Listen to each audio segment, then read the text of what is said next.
Welcome to the Page One Podcast, a podcast featuring a variety of guests and thought leaders on topics ranging from digital marketing, sales channel strategies, influencer marketing, best-in-class product launches, and all the details about how to accelerate sales. Now, here's your host, Luke Peters. Thanks for joining us on the Page One Podcast. I'm your host, Luke Peters of New Era Appliances and Retail Band Digital Strategy Agency. We are now in a coronavirus world, and I know that's on everyone's mind, so I'm going to adapt all of the interviews to ensure that you, the listeners, are getting the most out of this podcast. Before we jump in, I'm also offering a free evaluation of your online sales strategy. If you're interested, find me on LinkedIn or email me at luke@retailband.com. In this episode, you're going to learn from Jules Pieri on how she started The Grommet, building a consumer marketplace against all odds, competing with huge companies like Amazon and winning. Jules is co-founder and CEO of The Grommet, a site that has launched more than 3,000 innovative consumer products since 2008. The company's citizen commerce movement is reshaping how products are discovered, shared, and bought. She is named one of Fortune's most powerful women entrepreneurs in 2013 and one of Goldman Sachs' 100 most interesting entrepreneurs in 2014. She's an entrepreneur in Residence Emeritus at Harvard Business School and an investing partner at XFactor Ventures. Her first book, How We Make Stuff Now, Turn Ideas into Products That Build Successful Businesses, was published recently by McGraw-Hill in April of 2019. So thanks for joining us, Jules. Anything I missed in that introduction? Well, that was great. Thanks, Luke. Awesome. And before we go on, so you guys are, I think what's going to be really interesting here for the audience is you guys are a marketplace. I don't want to say similar to Amazon, but just so people can understand it, you're selling other people's products, and you guys are unique in that you are really curating that list of products by kind of making sure they're high quality or kind of pre-vetting the product. So that way the customer can have confidence when they go on their site. Is that a good description of it, or anything else I can add? No, it's perfect. I think we represent one of the biggest trends in e-commerce right now, which is managed marketplaces. So Amazon's at the extreme of unmanaged. So would maybe be Wayfair. At the far end of highly managed would be Real for designer consignment goods, or oddly enough, I'd even put Fanatics in there because they're a marketplace for branded, sporting goods, licensed sporting goods, and we're up there too. In that, I wouldn't have imagined the need for vetting for authenticity in new products when we started the business 11 years ago, but I always knew there was a need for vetting for quality. So we've always done that, but authenticity has become a hot topic too. Yeah, and I can't wait to dive in. And just for the listener, just think about what this means. They are selling, The Grommet is 100% direct to consumer, selling other people's products, really ensuring quality and having to compete head to head with Amazon and all of those massive names. And they're doing it. They're successfully winning. And so it's going to be, and I know a lot of the listeners own brands and they'll sell some direct to consumer, but mostly through marketplaces. So I think it'll be kind of fun to understand, how Jules has built this business and how, like, literally probably the most important thing I'm assuming is just acquiring and keeping customers. Because when when the LTV or lifetime value of the customer is bigger, obviously you can, your ROAS and advertising spend and all of those formulas change big time compared to, say, if it's a one and done type of sale. So it's going to be really kind of fun to jump into that. But before we do, Jules, let's talk about coronavirus. Let's start with just basically how has it impacted you and the company? First of all, Luke, I can't believe how early you were on this. You talked about this on February 7th, and that was not in the conversation or my podcast, at least, that early. So kudos to you for giving your audience a bit more of a heads up. Well, thank you. Insight about that. As far as The Grommet goes, listen, we support small businesses, and as long as their doors are open, ours are too. And so, of course, we had to assure safety measures for our two warehouses. Is the primary activity that was important to me as essentially as an ethical CEO, but it has impacted our makers. That's what we call our vendors or suppliers. 16% of them either are out of inventory because their supply chain is disrupted or they cannot ship. But having said that, we have a super nimble media machine behind the company We are very active in social media, and half of our sales come from email. So the way it's impacted us is having to be super nimble, because we never expected to be talking about what we're talking about now, where folks are turning their homes into everything, whether it's a gym or a school or a commercial kitchen, and obviously an office for many people. And fortunately, our products tend to be very high in the problem-solving and practical side. So we even had intense face masks a year ago before we thought we'd ever sell out of them. And but whether it's a standing desk or getting gym equipment, we launched Fitbit 1,000 years ago. So we're useful to people right now. So our business is actually up quite a bit, including the coronavirus period. Yeah, it just seems that, obviously, customer preference is going to be to go online, and you guys will fill that niche. I think what was really interesting is of what you just said, obviously 16% being impacted. And I feel bad for those companies, because I guess it depends where you are geographically in the country. But even when there's shutdowns, a lot of the supply chain has been allowed to run. So that's just really unfortunate for some of those companies. And then, half of your sales coming from email, that is awesome and incredible. So let's jump into that a little bit later on when we talk more about, how the website machine works. But that is a big percentage. I've seen other companies doing that. It's, that's a representation that your audience likes to receive your emails. So they're not unsubscribing probably, if you're able to generate that much. So that's a great sign right there. Have there been any business changes that you've had to make with coronavirus? I'm assuming you guys are, working remote, but anything else, out of the ordinary that kind of stood out to you? Moving to remote was pretty easy for us, not unlike other tech companies, because we fully had all the protocols and infrastructure in place. And we have a domestic remote team in our engineering team anyway. So a lot of the folks don't live locally. We're in Boston. So that actually wasn't so hard. It was more the human side of it that, had to be addressed as well, and continues to be addressed in terms of our employees' experience of life. Our parents in particular have it hard, because not all of them have childcare. And children need not just attention, but the uncertainty in their lives is something that the parents barely know how to address, right? So I've thought a lot about that during this time, and we do some tactical things that help, like the leadership team's available off weird hours if it's better for somebody who's a parent to be trading shifts with their partner.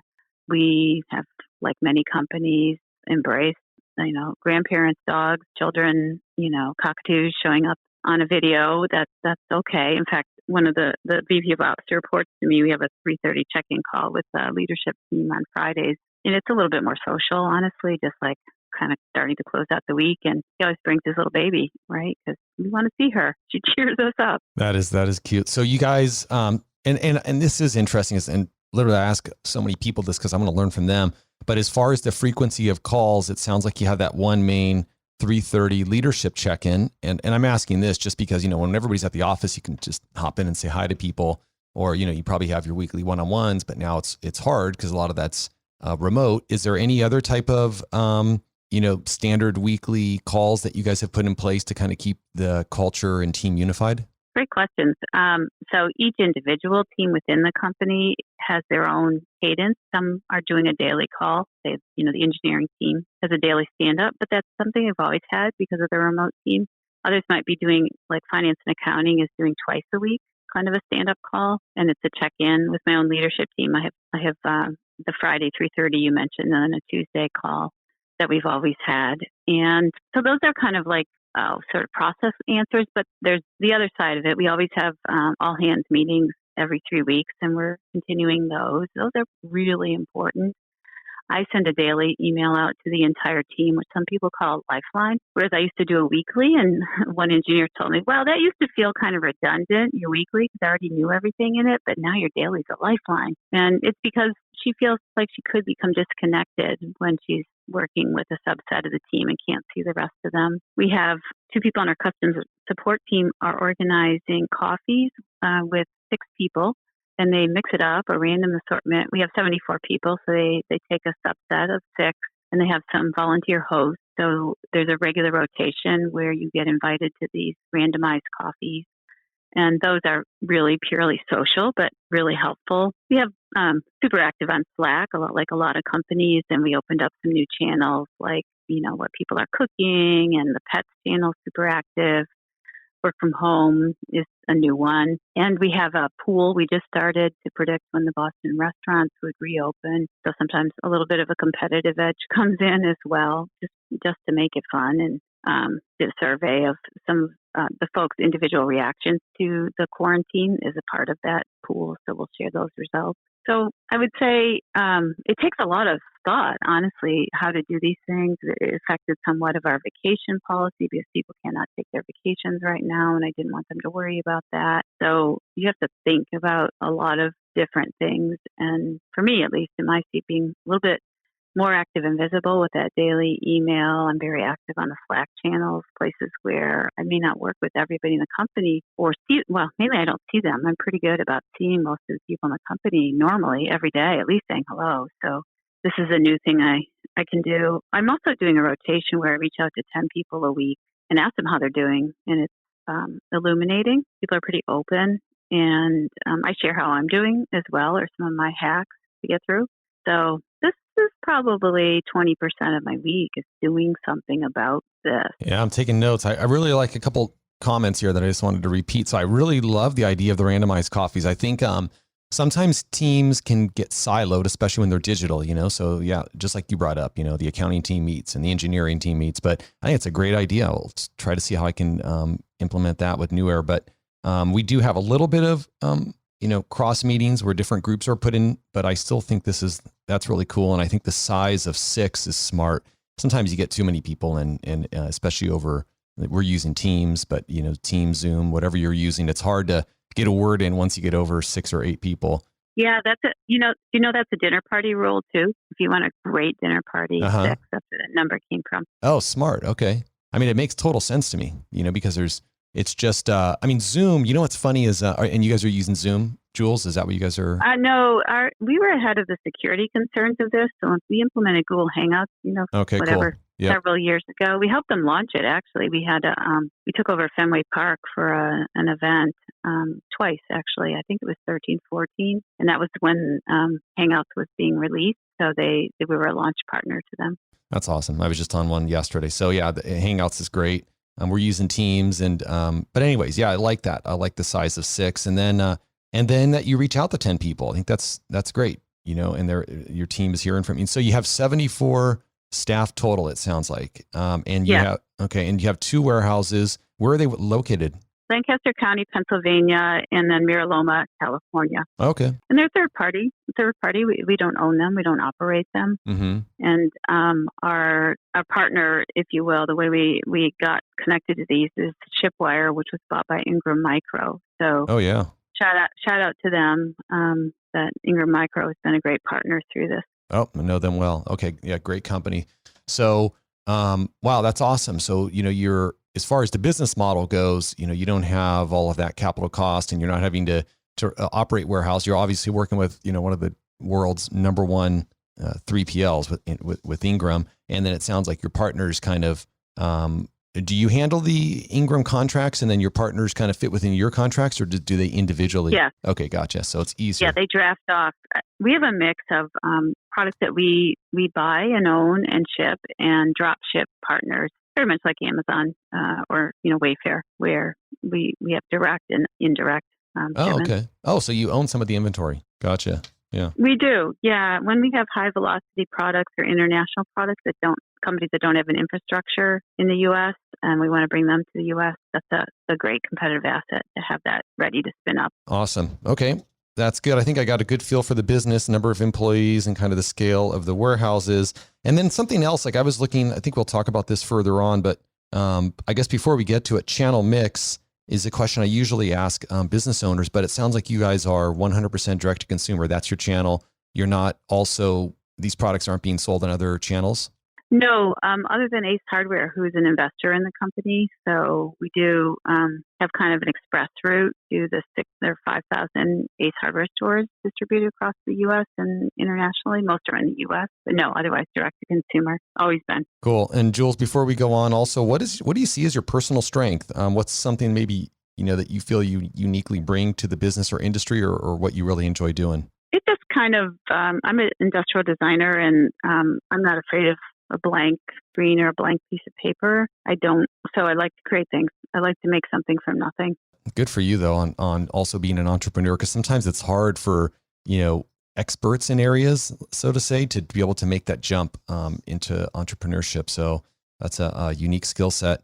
I was the first designer to go to Harvard Business School, though. Well, there you go. I've always loved business as well as design. Design's my passion, but the business became my craft. Mm-hmm. Talking about Amazon, obviously Amazon's, for a number of reasons, are in the news, and everybody has to, quote unquote, let's say, deal with them because they own such a massive, proportion of the e-commerce sales. But also, frankly, they can be difficult to work with. Is Amazon a friend or a foe? And how do you guys kind of position yourselves against them so that, your customers do want to work with you?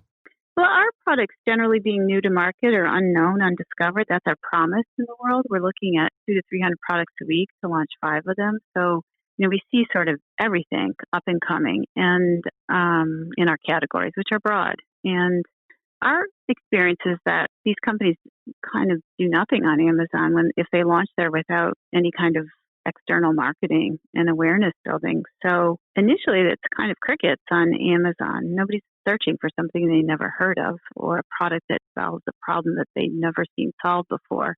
So the idea is that we can be essentially a megaphone for these companies in a way that Amazon cannot, because we've built a large community of people who want to know what's new every day and I would call them the leading edge of mainstream. They're not bleeding edge. These leading edge people would do all the research we do themselves. They like that stuff, but most people don't have the time for that, and they trust us to do it.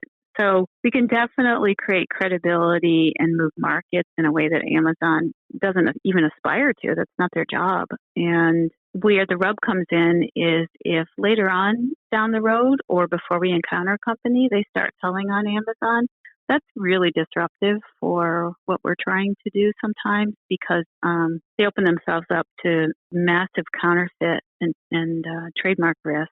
And they open themselves up, if they sell directly or they don't control their distribution very well, to pricing disruption. And then we can't work with them, and neither can any credible retailer. So, or at least it's harder. And so we try to prevent that problem before it happens, but it happens. And sometimes really brilliant products. I've seen so many businesses ruined, and that pace of that has stepped up quite a bit since Amazon, since 2015, has allowed direct sales from China in particular. So I'm sure your audience knows all about that. But our small businesses don't tend to know about that. They come into this endeavor with 90% of them no prior experience. They are dentists, they're teachers, and they see something a problem they want to solve, or they have an entrepreneurial bent, but they've never done a product before. So their experience of Amazon is purely as a consumer and what's not to like. It's when they get on the other side, they can be quite surprised. And my expectation is, though we've been explaining this for a long time, it's business 101 to not have over dependency on one source. I think that will be more clear now, since Amazon stopped for a while there receiving or shipping their products. And a lot of small businesses will be put out of business because of that over dependency. And they've been really grateful to us, the ones who present both on Amazon and on The Grommet, of which there are many. We've been their supporter, and I think they at least appreciate it. But it's a story that we'll double down on going forward. Yeah, that's a great kind of understanding and synopsis of Amazon. I mean, obviously, Amazon can do wonders for sales, but you got to make sure that they're also doing that for your margins. And there's a lot of things involved. But I think the most interesting part of that was just on the product launch, because you're absolutely right. Amazon, as well as pretty much everywhere else now is kind of pay to play, so to say, where, you have to, put in a bunch of advertising. Otherwise no one's ever going to see your product, or at least have a really strong, social media and direct to consumer, website of your own that you can then channel to Amazon if you want to. But, that's a great description and kind of differentiation of how the Grommet works. So thanks for that. On that point, though, you mentioned earlier the prohibitions from doing that, because most of our companies are not venture-backed. They don't have the kind of capital to really break through. And sometimes the unit economics wouldn't work. You mentioned that earlier. Yep. They wouldn't have the lifetime value. They don't have the repeat purchases to justify that kind of marketing investment. Usually they also don't have the sophistication to pull it off. And so they become a little bit too hostage to just letting Amazon do the work. And that's where the risk comes in. 100%. I mean, it is around sophistication. I mean, if that entrepreneur is a, digital expert, understands social and SEO, then they'll get it. But most of the time, not everybody is that expert. They'll have expertise somewhere else. And number one, it's expensive to hire those people. If one doesn't know those skills, it's also hard to manage them or even know how to hire the right person. I mean, I can go on and on and on. It's really difficult if the DNA of the company isn't digital to all of a sudden become digital. And then the just scale really helps with advertising. So you guys are in a good position there and are, I'm sure, getting, good percentage of repeat sales with loyal customers if you have 50% of your sales from email. And I did a quick look on your site traffic just with some online tools, and it looks like you guys are doing over kind of 1 million visits a month. It was actually higher than that, but it was kind of factoring in. You guys look like you have a really big Q4. What's your best conversion rate hack on the site? I'm just curious for listeners. Is there something that you guys have done on the conversion rate side that was special, maybe a guarantee or some sort of offer or some sort of couponing or anything that you feel has worked really good on the D2C side? Well, the best thing for conversion is the source where, you mentioned this a little bit earlier, but two things convert best for us, which would be other than press. Press is wonderful. You just can't, it's not a business plan to have press. So for us, email, you mentioned earlier, because essentially when somebody comes in through email, they have a broader sense of who we are and what we do. And when you're launching one product a day, that can be a little harder to divine when you just go on the homepage or something. So they're getting kind of it's all opt-in. We've never bought a name. We don't do anything that isn't opt-in. And so those are people who want to hear from us, and that's been a key company tenet from the beginning. So that traffic's going to convert better because they know who we are and what they're getting even before they bought. And we're also very successful with physical catalogs.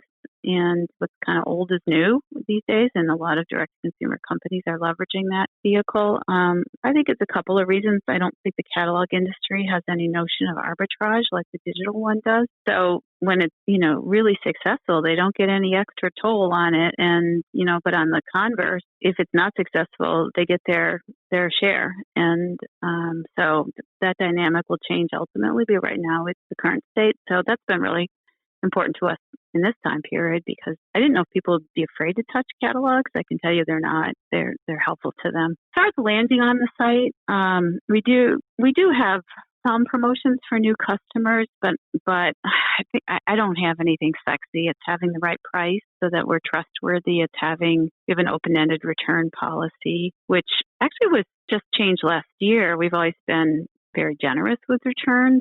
We're not looking to cause a fight. And we want people to be happy, but it's been easy to be generous because we have less than 3% return. And, most e-commerce sites would be in solid double digit. And so last year we expanded it to you can return at any time, kind of like the old LL Bean policy. And I thought, oh no, there goes my favorite number. I love that return rate number. And it actually went down. So I think it helped because people had even more security about a return with the Grommet. So maybe I'm underplaying that, but I think it's pretty important. I would say video is also super important to us to prevent returns, but also people who watch a video have a 33% higher conversion rate. So even if they don't watch the whole thing. And we kind of invented the idea of video in e-commerce. I know that sounds ridiculous because it's so prominent now, but it didn't exist when we started. So that's been helpful to us as well. That's awesome. And let's dig into that video point a little bit. So 33% increase in conversion rate makes total sense. They're going to be more engaged. Is the video just a kind of part of the image slider, or is there any special way that you kind of encourage more people to watch a video on the product detail page? It used to be more prominent than it is right now, and I'm actually wondering if we need to change that and bring it more prominence. We put it in the slider, which is pretty typical stuff. Used to be kind of the main hero image was a video as opposed to a photo. But I have to say it's still holding up. So my theory may be wrong that we ought to reconsider that. We changed our product in the page late last year. So no, they're sort of just tripping on it.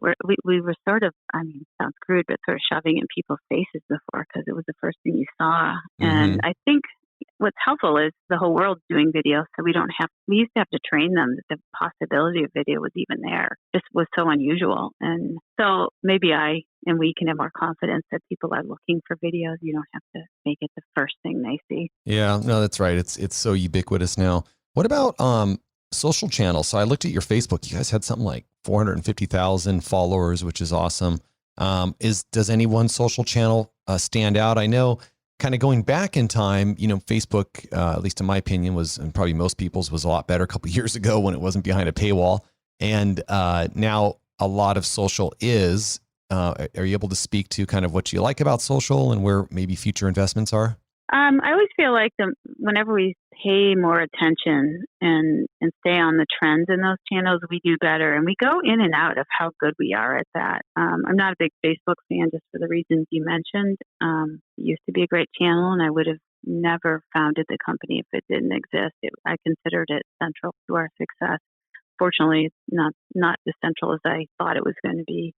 But it's been a hard thing to plan for in terms of right now it's inexpensive, but generally it's been difficult. And like right now we just started paying more attention to Pinterest. We go in and out of how much time we spend on it, and it's soaring. So it's literally having the people to do the right thing. And that's where the whole marketing game changed so much because, old days marketing, as you rose in marketing, your job was just spend more and more, and it was a fairly efficient thing to do through the established channels. And now you need this army, very flattened sort of pyramid in marketing, this army of people who actually deliver value by very much more hands-on work. And that's especially on the social channels is what I'm mainly talking about. So we go in and out of effectiveness. It's bizarre, but it just takes so much effort and time. And just if we have a change of one person in the company, it can reduce our effectiveness. Yeah, makes total sense. Talk about what you're seeing, though. You guys are seeing so many products. Sounds like, I think you said something like, you review 200 and only approve 5 or 10 a week.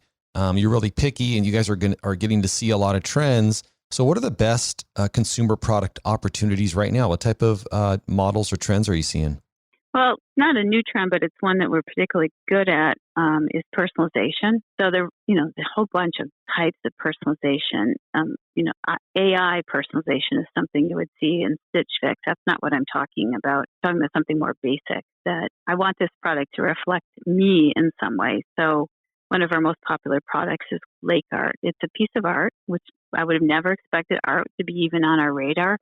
But it's a 3D bathymetric map of a body of water, and you can pick the body of water, someplace you love. And it's laser cut out of wood in a little town in Michigan, Harbor Springs. We've created dozens of jobs for that company, and it's just a pure joy, that product. And so personalization in any type of product, manufactured product, is enabled by changes in manufacturing, everything from 3D printing to laser cutting and other technologies. So that's something that's hard for most companies to do well. You can't get that on Amazon, but we do it well. Etsy would be the king of that, right? Etsy would be the ultimate expression of that because you can personalize just about anything on Etsy. Yeah, that's 100%. It's definitely a great way to compete against brands that are maybe just Amazon brands and a great way to be unique. So I think we can all think about that as manufacturers. How do we make our products more personalized? It's tough because it's hard to do it when your supply chain's in China for sure because of the lead times, especially if the product's bigger. But it's great. That's one we can think about and all look at our businesses and try to improve on that. Speaking of Amazon, what opportunities is Amazon opening up for competitors? I guess personalization would be one, but how else do you see it? I would say mainly it's the authentication because 40% of what's sold on Amazon is coming straight from a Chinese factory now. And I don't mean the types of supply chain that you're talking about. I'm talking about straight from a Chinese factory with no brand of its own or no operations in the U.S. And 90% of those products are counterfeit or copycat. So our makers, or our opportunity, Jeff Bezos famously said, "Your margin is my opportunity." and I guess I'm making this up right now in the podcast, that I'd say your bad business practices are my opportunity. Yeah. Because our makers, their blood, sweat, and tears can be destroyed overnight by Amazon's support of counterfeit products. The counterfeits win the listing because they're cheaper. They are brazen about stealing all the trade dress, so the logo, the name, even our makers' photos or the kids' photos. They're on a package. They will steal. They will, cost reduce the product so it's not functional and doesn't work as well. And you buy it and you think it's real, and it's not. It fails, and you blame the maker. You don't even blame Amazon, right? You aren't aware that Amazon was the superhighway to a counterfeit product. And the press, especially the Wall Street Journal, is doing a lot of work on this right now, especially in the areas where products become dangerous. Anything you ingest, electronics, anything related to your children, your pet, those things it's criminal to allow counterfeit supplements or foods or toys with lead and those kind of things happen. And I think the general public's still a few clicks away from understanding that, frankly, at least in my travels. But the business community is ahead because they're motivated to be ahead. The risks are too high. Yeah, Jules, I didn't realize it was 40%. I mean, that is amazing, because I don't think American companies have that ease of sale into China. And I know right now, there is a lot going on there's just massive talk about supply chain and supply chain risk and all of these types of things. Where do you know or have a feeling where this is going to go politically, if anything's going to happen to that, to protect companies, especially ones that are making it here? I mean, I know the government's definitely trying to support that, but I don't know if you have any additional thoughts on that. Well, you mentioned at the top of this talk, this notion of citizen commerce, and that's a term we've trademarked, but I gladly share it with the world in terms of the general population having a better understanding of its power. And we have a lot of power in this area, and it's the simplest power ever to exert. It's by virtue of what companies we support, which companies we don't. And I always tell people, if you just take 10% of what you buy and really thoughtfully direct it against companies who match your own beliefs, their business practices, you can really make a really big difference. So when it comes to what I'd like to see, which would be antitrust actions against, in particular, Amazon, people can have a lot of power. And I think they get agitated right now about shipments not coming and about employment practices. But it goes further than that. Our own jobs are always threatened if any one company has as much power as Amazon does to control all distribution and pricing. That involves to the extent that we use AWS in our companies, or we sell a product and we're paid by a company that makes the product, or we're in retail, or we're in transportation, or we're in healthcare, or we're in grocery, we're in pharmaceuticals. Amazon is everywhere. And that power that they have has a direct impact on all of our paychecks and all of our job security. It's not as simple as, oh, I'd really miss Amazon if I didn't buy from them. You'd miss your job more. And that's what people are waking up to. I think it's still early days, and most of the activists are ahead of the general population. There was a cover story in the New York Times on Sunday, the business section, about an activist group in Portland, Maine. Believe me, I'm going to make friends with them soon. And in association with Lena Khan, who's a pretty prominent writer or legal scholar out of Yale. They're taking things on from an antitrust perspective, and I'm taking it on more from a what's good for society perspective, because my own perspective is that Amazon has become the largest net destroyer of innovation in world history, and that's something we all should care about. Wow, that's an amazing quote. And what I really liked about what you just talked about was you said, we have, the individual consumer has the power, buy from companies that you support. And wow, this is, it is going to get interesting. I don't often get political on the Page One podcast or ever, but we really do have like 3 or 4 companies controlling everything digital, with Google, Facebook, Amazon, and there's probably a couple of others mixed in, but those 3 literally control everything from a large proportion of the news to people's comments to, who gets seen and who doesn't get seen, what companies make a sale and what companies don't make a sale. It's unbelievable. So, I mean, most companies pay multiple times more in paid advertising than they're making in their net profit, by a long shot. So it's, those three companies were definitely smart in how they aggregated massive audiences. But it is going to be interesting to see what's going to happen in antitrust. I don't know if anybody's ever done a study, but comparing kind of what Rockefeller, his percentage of commerce against these, it would be really interesting to compare it. Because I've read biography on Rockefeller called Titan, and it was just interesting how he just owned industry and was so competitive in gas and oil industries. But I think if you look up that Lena Khan paper, you'll find what you're looking for. Her last name's Khan, and I know the title of it has the word paradox in it, and certainly it's about Amazon. So you can find it, and she does a really good job of tracing the history of and the changes in the way we enforce antitrust and the reach of those sort of robber baron companies that really inspired all that legislation, and today's, which it will curl your toes, though. It's far worse today than it was when we actually took it seriously.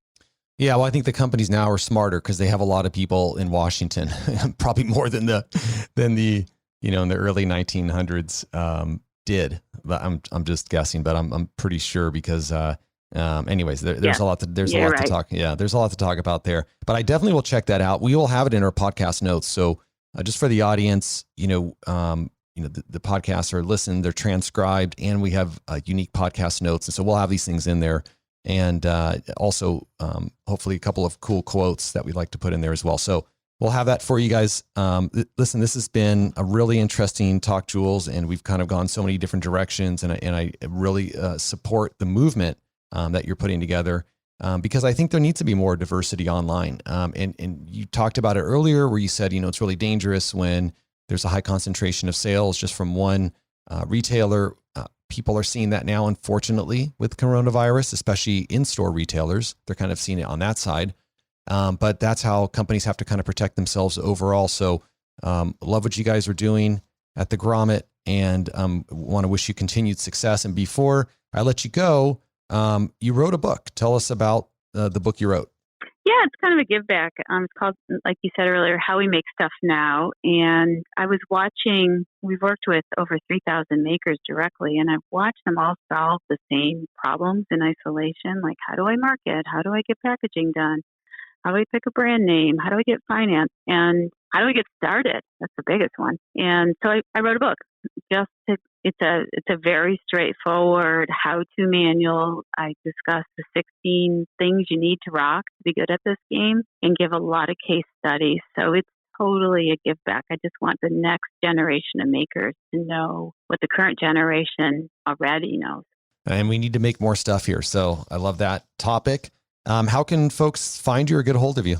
I'm very visible online with my straight old name. So you'll see it in the notes on the podcast. And so I'm at Jules Pieri on Instagram and Twitter.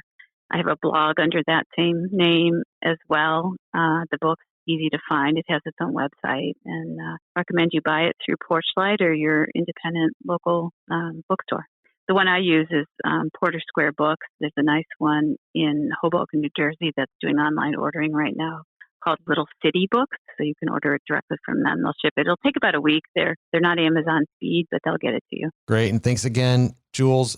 Really enjoyed your insights all around on e-commerce. And I think it's going to make a great podcast here. And also want to thank the audience for listening to this episode of the Page One Podcast, sponsored by Retail Band. Hope you enjoyed this interview today. Truly appreciate your reviews on iTunes, and hope you join us again for the next interview.